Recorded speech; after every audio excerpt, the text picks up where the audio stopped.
সুন্দরবনের গহীনে এমন একটি অসাধারণ জায়গা যেখানে গেলে আপনার চোখে পড়বে রয়্যাল বেঙ্গল টাইগার, যেখানে তারা উন্মুক্তভাবে ঘোরাফেরা করে।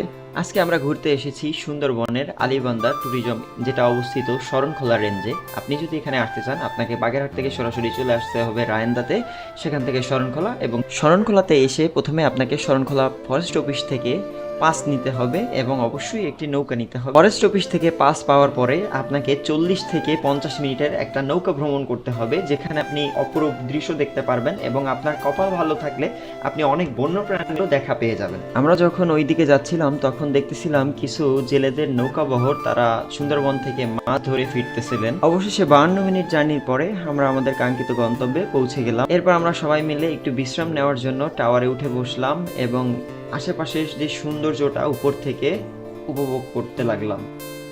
এখানে যারা ফরেস্টার আছে তাদের মুখ থেকে শোনা, এখানে মাঝে মাঝেই বাঘ চলে আসে হরিণের পিছনে তাড়া করে, এবং কিছুদিন আগে এখানে একটা বুনো শূকর খেয়েছে বাঘ। গাছ দেখতে পেলাম, এর মধ্যে কিছু গাছের মধ্যে আসলে নাম মার্কিং করে দেওয়া ছিল সুন্দর করে, এবং কিছু গাছের আসলে মার্কিং ছিল না। এরপরে দেখলাম অনেক সুন্দরী গাছের ফল নিচে পড়ে আছে। তো এরপরে আমরা কিছু পাখি বানর দেখতে পাই, যেগুলো আসলে ক্যামেরা বন্দি করতে পারিনি। তো আমরা এখানে 4টা পর্যন্ত থাকি, তারপরে আমরা আবার আমাদের গন্তব্যের উদ্দেশ্যে রওনা দিই। কেমন লাগলো ভিডিওটি অবশ্যই কমেন্ট করে জানাবেন, এবং কে কোথা থেকে দেখছেন অবশ্যই জানাবেন।